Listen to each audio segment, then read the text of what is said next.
Circuit બ્રેકરની મૂળભૂત વિગતો સમજાવો અને તેની સાથેની મુશ્કેલીઓ જણાવો.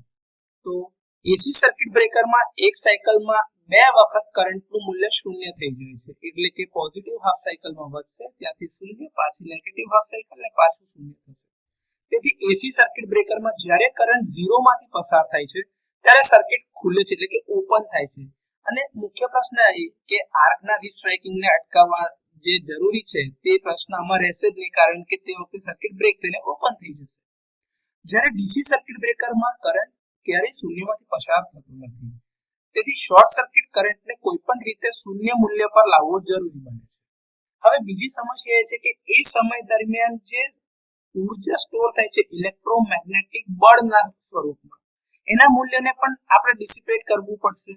તો એચવીડીસી સર્કિટ બ્રેકરમાં આ પ્રમાણની સમસ્યાઓને આપણે હલ કરવી પડશે અથવા તેને દૂર કરવી પડશે. તો એમાંની મુખ્ય સમસ્યા હોય છે કે શૂન્ય કરંટની સ્થિતિ આપણે સર્જવી પડશે, અને એ બનાવવા માટે આપણે એને કંઈક પણ રીતે ફોલ્ટ કરંટ એટલે કે શોર્ટ સર્કિટ કરંટને શૂન્યમાંથી પસાર કરવું પડશે અને સર્કિટ ઓપન કરવી પડશે. હવે બીજો મુદ્દો એ કે તે વખતે જે આ રીસ્ટ્રાઇકિંગ થાય છે એને પણ અટકાવવું પડશે.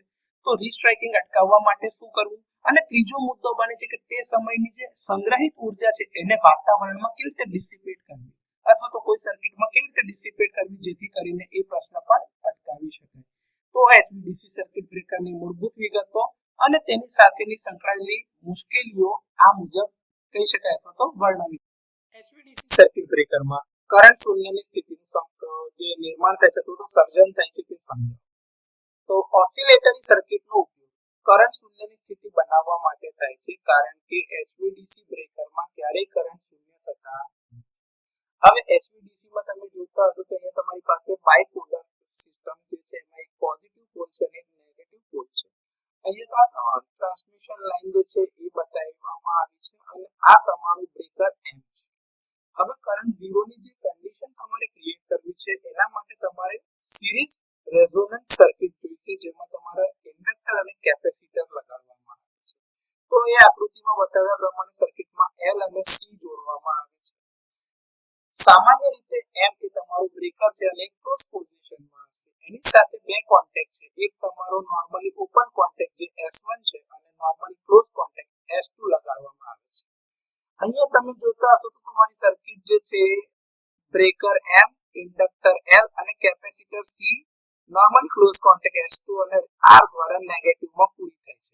તો આ રીતે તમારો કરંટ ફ્લો થતો છે નોર્મલી ક્લોઝ કન્ડિશન વખતમાં અથવા તો ઓરિજિનલ કન્ડિશન જ્યારે ફોલ્ટ નથી ત્યારે. તો આ તમારી નોર્મલ સ્થિતિ છે. હવે તે વખતે તમારો બ્રેકરનો કોન્ટેક્ટ જે S1 છે એ નોર્મલી ઓપન છે, એ ખુલ્લો છે, અને S2 તમારો નોર્મલી ક્લોઝ કોન્ટેક્ટ છે બંધ હાલતમાં છે, ત્યારે બ્રેકર પણ ક્લોઝ છે.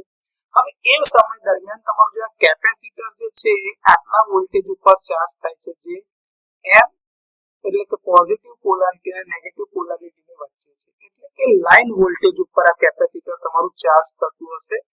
વાયા પાથ કયો હશે એનો? તો પાથ જે છે એ પોઝિટિવ થી M થી લઈને L, L થી C અને S2 થી લઈને તમારા R માં આ પાથ પૂરો થાય છે. તો જોવા જઈએ તો આ તમારો જે S1 જે નોર્મલી ઓપન કોન્ટેક્ટ છે એના અક્રોસમાં એક આ પોઝિટિવ પોલારિટી અને નેગેટિવ પોલારિટી એટલે લાઇન વોલ્ટેજ એક્રોસમાં આવશે, અને આ લાઇન વોલ્ટેજ એને ઓપન કન્ડિશનમાં રાખેલા છે. પણ હવે જ્યારે ફોલ્ટ થશે તે વખતે જ્યારે ફોલ્ટ થશે ત્યારે આ કોન્ટેક્ટર એનો સ્ટેટસ બદલશે, એટલે નોર્મલી ઓપન કોન્ટેક્ટ થશે ક્લોઝ અને નોર્મલી ક્લોઝ કોન્ટેક્ટ થશે તમારો ઓપન. હવે એ સમય દરમિયાન આ સર્કિટ પૂરી થશે અને કેપેસિટર જે છે એ C, L, M જે ઓપન થયું નથી હજી કારણ કે એચવીડીસી બ્રેકર છે, અને N O જે હતું હવે એ ક્લોઝ સર્કિટ બને છે. તો એ પાથમાં હવે કેપેસિટર ડિસ્ચાર્જ થાય છે, જેના કારણે ઓસિલેટરી કરંટ ઉત્પન્ન થાય છે, જે તમે આકૃતિમાં જોઈ શકો છો. જ્યારે હવે આ પ્રવાહ કરંટ 0 માંથી પસાર થાય છે ત્યારે સર્કિટ બ્રેકરને ઓપન કરવામાં આવે છે. પછી તમારો કોન્ટેક્ટ S1 ને ઓપન કરવામાં આવે છે અને તમારું બ્રેકર B2 બંધ થાય છે. તો આ રીતે તમારું એચવીડીસી સર્કિટ બ્રેકર કરંટ 0 ની સ્થિતિ પર ઓપરેટ થશે, અને કરંટ 0 ની સ્થિતિ નિર્માણ કરવા માટે તમે સિરીઝ રેઝોનન્ટ સર્કિટનો ઉપયોગ કરો છો. નોન લિનિયર રેઝિસ્ટરનો ઉપયોગ કરીને કરંટ શૂન્ય કેવી રીતે થઈ શકે છે એચવીડીસી બ્રેકરમાં, અથવા તો એ સ્થિતિનું નિર્માણ કેવી રીતે થાય એ સમજો. તો મુખ્ય સર્કિટ જે તમે તમને દેખાય છે આકૃતિમાં એ ડાયરેક્ટ કરંટને વિક્ષેપિત કરવાની એક બીજી મેથડની અંદરમાં મુખ્ય કરંટમાંથી જે કરંટ પસાર થાય છે એને કેપેસિટર તરફ ડાયવર્ટ કરવામાં અથવા તો વાળવામાં આવે છે. આના કારણે સર્કિટ દ્વારા વિક્ષેપિત થતો જે કરંટ છે એ ઘટી જાય છે. આકૃતિમાં એ બતાવવામાં આવ્યું છે કેપેસિટર C જે છે શરૂઆતમાં ડિસ્ચાર્જ સ્થિતિમાં હોય છે.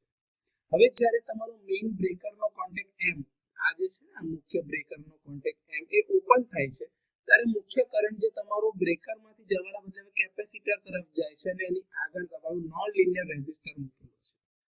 હવે જે રિકવરી વોલ્ટેજના વધારાના જે દર જે છે એનું મૂલ્ય એ rate of rise of recovery voltage એટલે કે ટ્રિપલ RV જેની વાત કરીએ છીએ એ નોન લિનિયર રેઝિસ્ટર જે છે એની ઉર્જા જે છે એ આટલા વોલ્ટેજને શોષી લે છે અને એના કારણે મુખ્ય બ્રેકર જે છે એના આક્રોશમાં જે વોલ્ટેજ આવવા જોઈએ એ વોલ્ટેજ ઘટી જાય છે.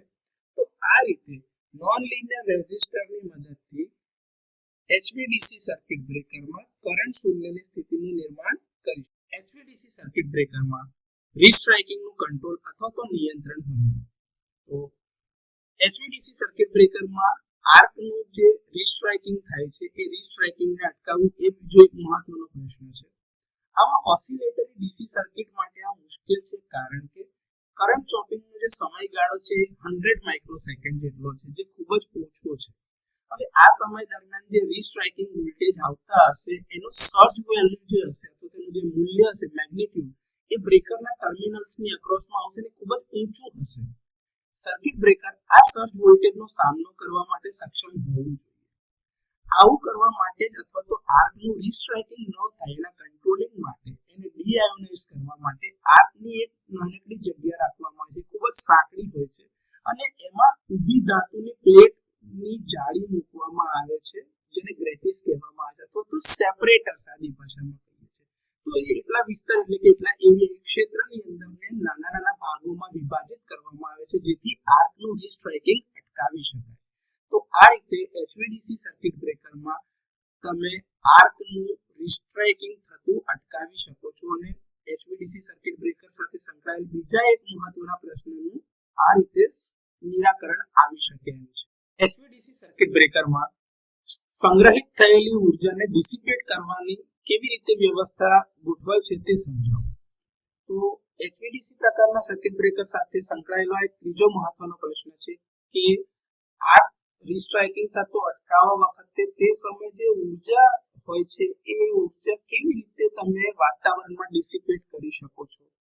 તો એના માટેની એક અલગ વ્યવસ્થા HVDC બ્રેકરમાં હોય છે કે જેમાં ઇન્ડક્ટરના કારણે જે સંગ્રહિત ઉર્જા જે કરંટ ઇન્ટરપ્શન જ્યારે તમે આર્ક ઇન્ટરપ્શન કરતા હોય જ્યારે બ્રેકર ઓપન છે તે દરમિયાન એની ઉર્જા જે છે વિસર્જિત થઈ જવી જોઈએ વાતાવરણમાં.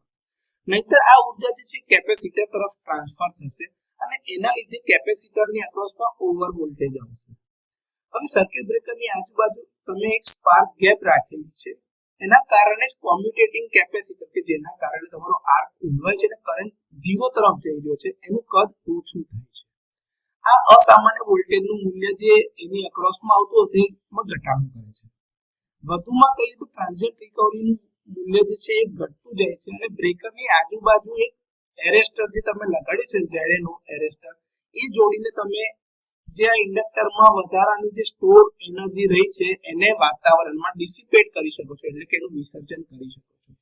તો HVDC પ્રકારના સર્કિટ બ્રેકરમાં સંગ્રહ થયેલી ઉર્જાની ડિસિપેશન માટેની આ એક અલગ પ્રકારની વ્યવસ્થા છે અને એટલે જ HVDC બ્રેકર સાથે સંકળાયેલ ત્રીજો આ મહત્વનો મુદ્દો જે છે કે સ્ટોર થયેલી ઉર્જાને કેવી રીતે ડિસિપેટ કરીશું. તો આ વ્યવસ્થાના ભાગરૂપે એ ઉર્જાને વાતાવરણમાં ડિસિપેટ કરવાથી આ પ્રશ્નનું નિરાકરણ આવી શકે.